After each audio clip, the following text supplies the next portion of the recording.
The strangest thing I ever heard at my ex-girlfriend's front door was not an apology, not an accusation, and not even her name. It was the quiet voice of a woman I had never met telling me that the person I had once loved was gone, and that I could stay. I was standing there with a cardboard box containing everything I had left of my old life with Brielle Mercer, and I had no idea that returning those belongings would force me to confront the truth about why she had left me. If you believe kindness can find people in their darkest moments, that forgiveness can heal wounds that pride keeps open, and that sometimes a second chance arrives disguised as an ordinary day, please take a moment to like this video, share it with someone who needs hope, leave a comment with your thoughts, and subscribe to our channel so our family can keep sharing stories that remind us that people are often carrying pain we cannot see. My name is Callum Reed, and for almost a year I had convinced myself that I was completely over Brielle. We had been together for 3 years, and when we broke up, I told everyone that the relationship had simply run its course. That explanation was easier than admitting the truth. I had been angry, stubborn, and so certain that being right mattered more than being kind. Brielle had wanted to slow down, take a different job, and move closer to her younger sister, while I had been focused on building my career and saving enough money for a house. We had both imagined a future, but we imagined it in different directions. When she finally told me she felt alone even while standing beside me, I answered with the worst possible response. I told her that if she felt that way, maybe she should leave. She did. 3 days later, she moved out while I was at work, leaving behind a small collection of things she said she would return for when she was ready. But she never came back. Months passed. I heard through mutual friends that Brielle had moved to another city, and eventually even those updates stopped. I pretended I didn't care. Then, one Saturday morning, while cleaning the storage room in my apartment, I found the final box of her belongings. There were old photographs, a blue wool scarf, 2 books with notes written in the margins, a small wooden music box, and a silver bracelet her grandmother had given her. I stared at that box for nearly an hour before deciding I couldn't keep it. I called the number I still had for Brielle, but it was disconnected. I sent an email that received no reply. Finally, I found the address of the apartment where she had once lived through an old lease document and decided to return everything there. I told myself I was doing it for closure. Deep down, I think I was hoping she might open the door. The drive across town felt longer than it should have. It was a bright afternoon, the kind where sunlight poured across the sidewalks and made every window look golden. I rehearsed what I would say if Brielle answered. I imagined something simple and mature. I would hand her the box, tell her I hoped she was doing well, and walk away without asking anything. But when I reached the apartment building, I noticed something strange. Her name was no longer on the mailbox. I carried the box upstairs anyway and stood outside the apartment door with my heart beating harder than it had in months. I knocked once. Then twice. After several seconds, the door opened. The woman standing there looked to be around my age. She had dark blonde hair pulled loosely behind her shoulders, tired blue eyes, and the kind of expression that suggested she had learned to be cautious around strangers.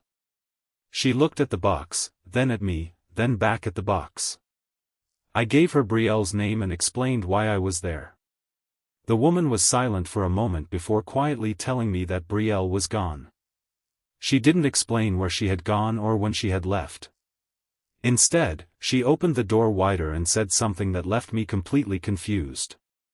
She told me that I could stay. I thought I had misunderstood her. She repeated it, saying that I looked like someone who had nowhere else to put whatever he was carrying, and for some reason, she trusted me enough to come inside. Her name was Wren Calloway, and she was Brielle's former roommate. I almost laughed because the situation felt absurd. I had come to return a box, and a stranger was inviting me into my ex-girlfriend's old apartment. I told Wren that I wasn't looking for a place to stay and that I only wanted to return Brielle's things. Wren looked at the box again and told me that Brielle had left months ago without taking everything. She had been planning to return for the remaining belongings, but something had happened before she could.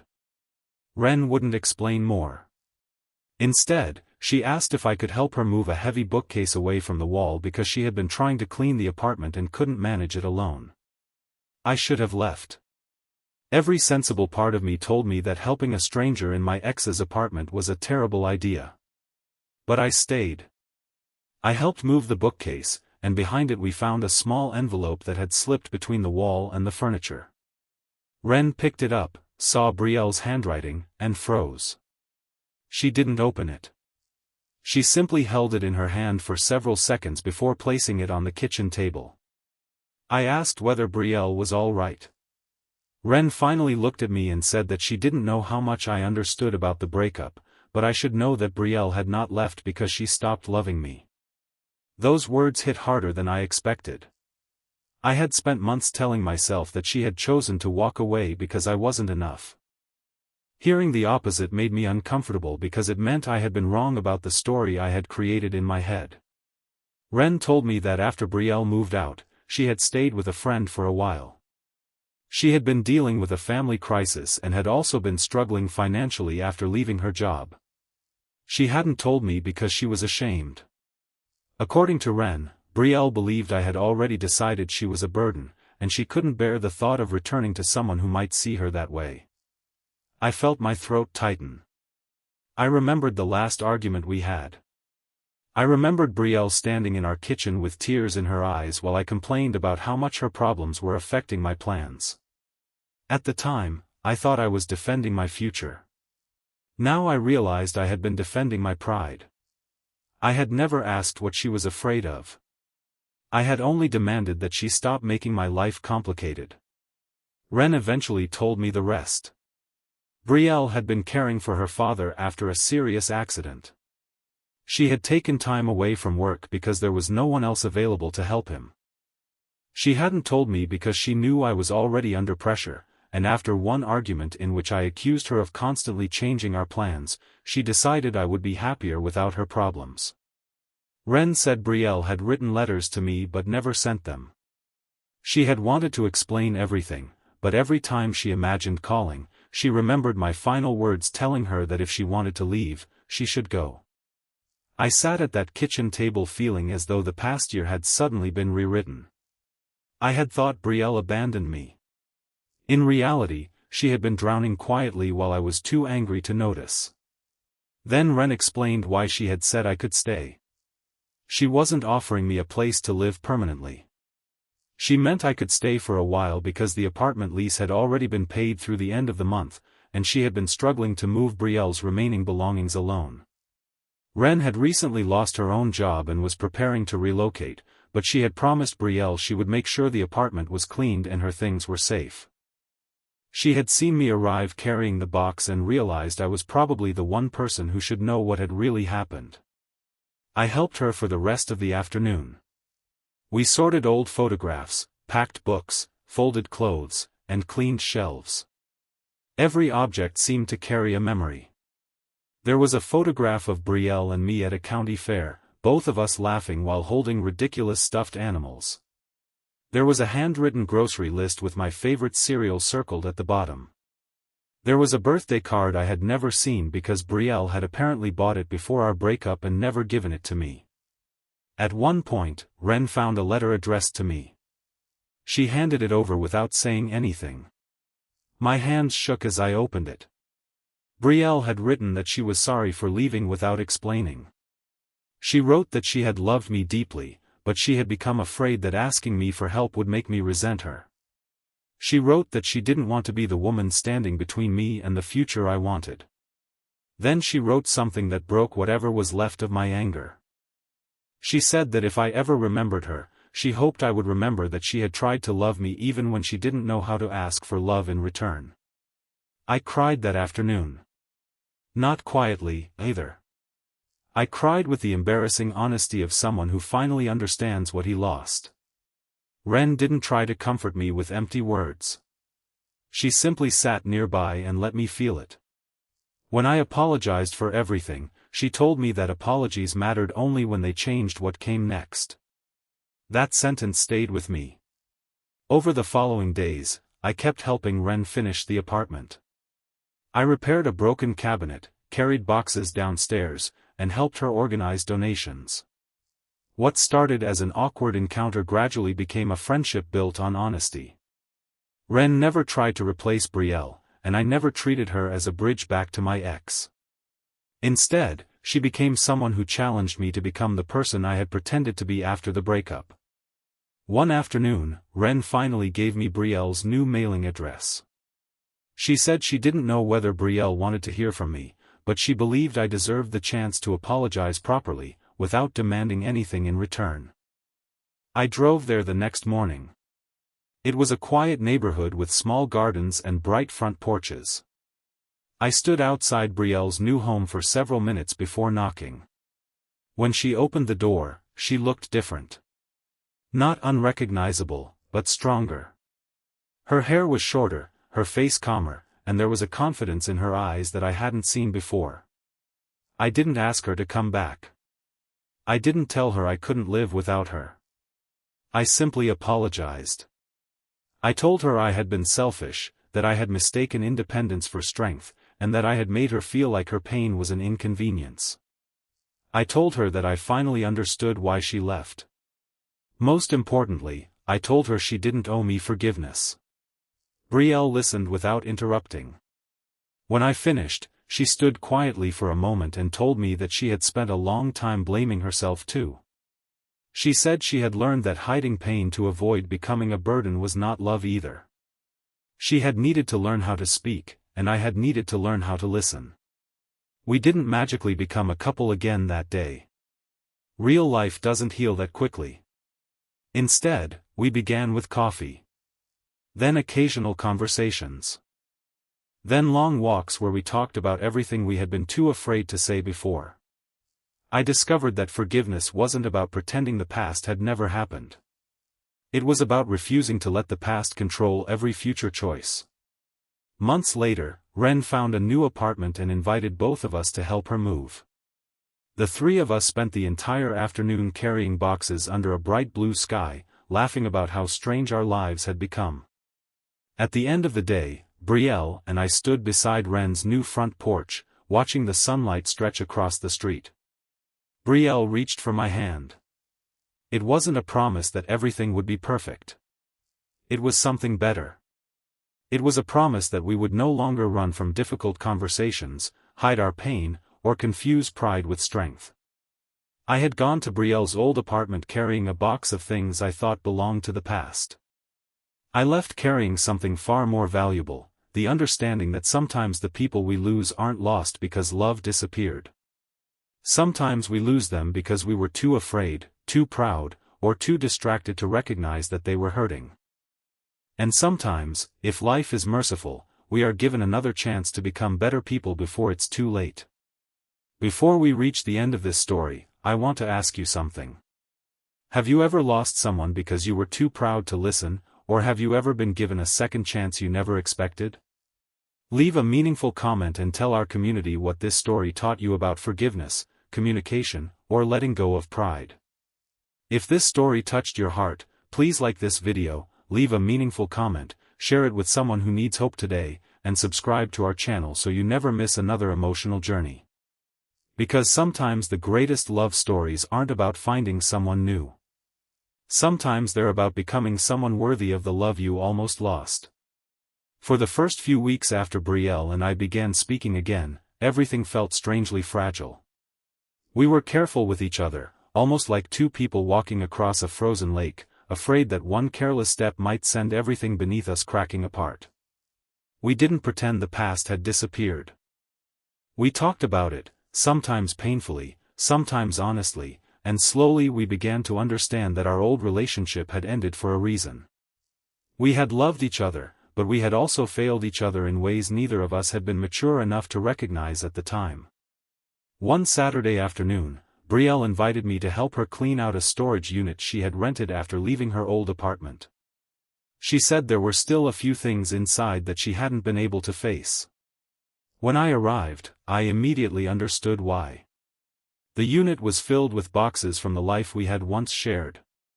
Christmas decorations, old kitchenware, photographs, books, and small pieces of furniture were stacked against the walls.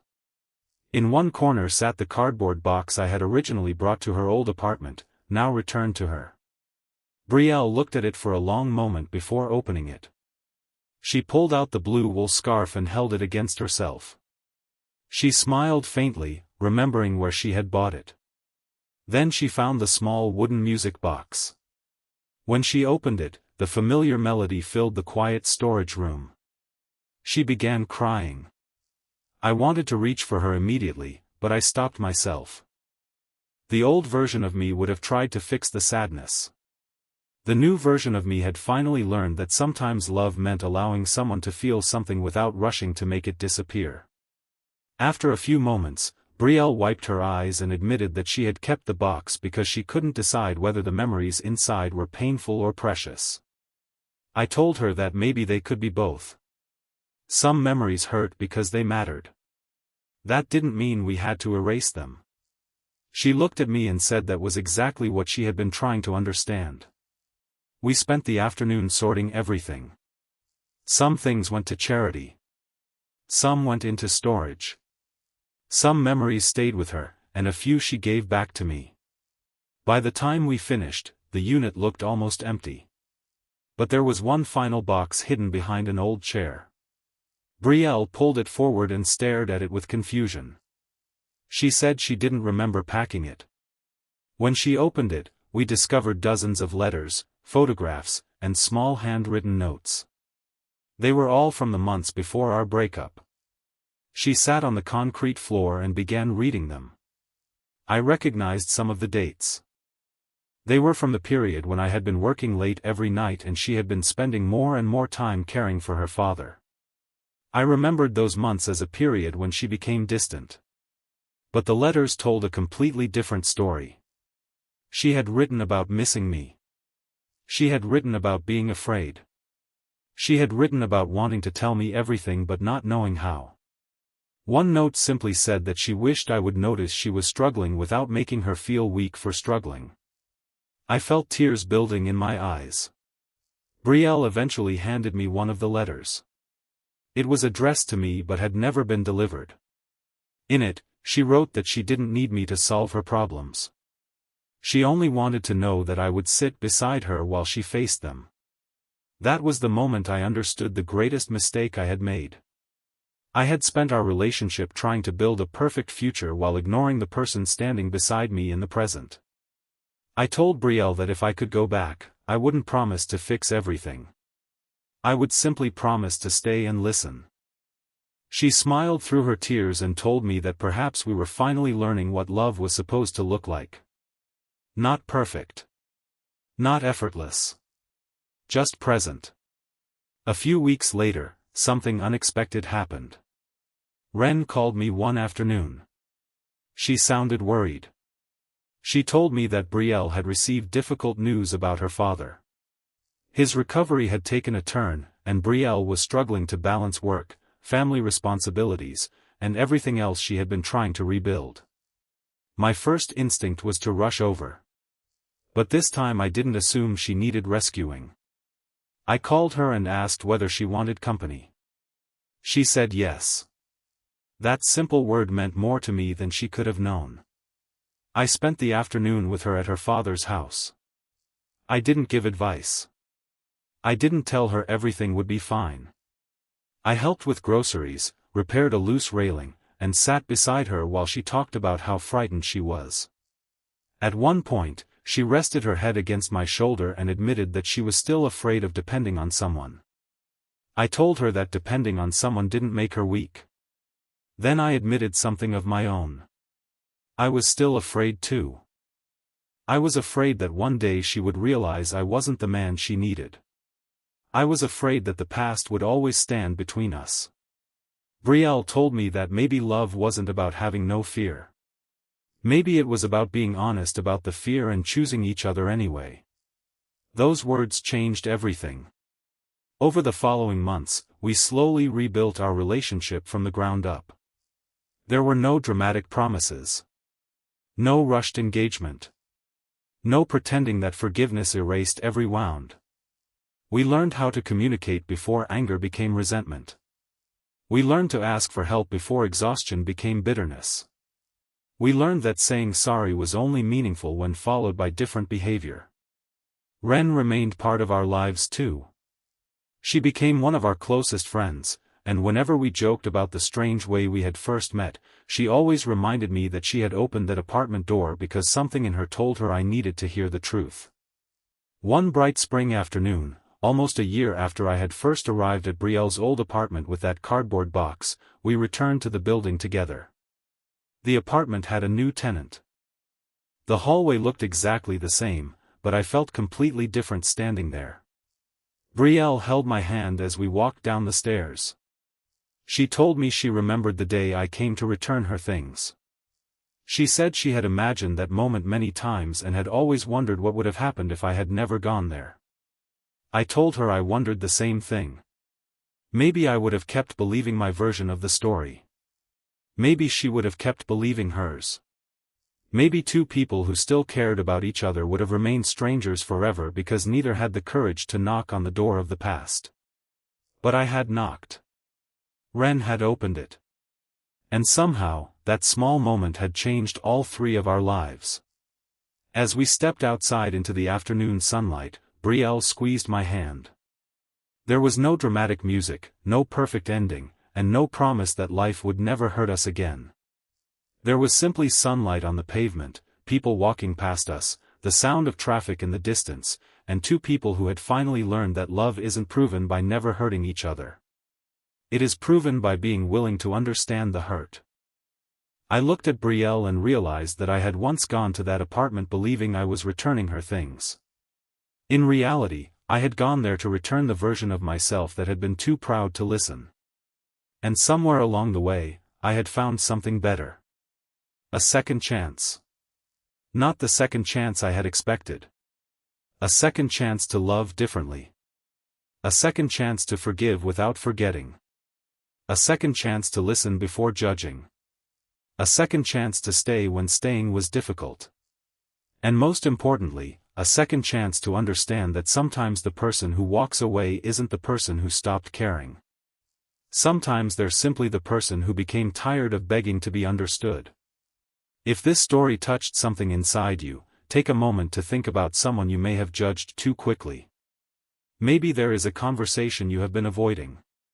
Maybe there is an apology you still need to give. Maybe there is someone waiting for you to stop defending your pride and simply listen. Leave a meaningful comment telling our community what you believe the greatest lesson of this story is: forgiveness, communication, patience, or the courage to give someone a second chance. And if this story touched your heart, please like this video, share it with someone who needs hope today, and subscribe to our channel so you never miss another emotional journey. Because sometimes, the door we are most afraid to knock on is the one standing between us and the life we still have a chance to rebuild.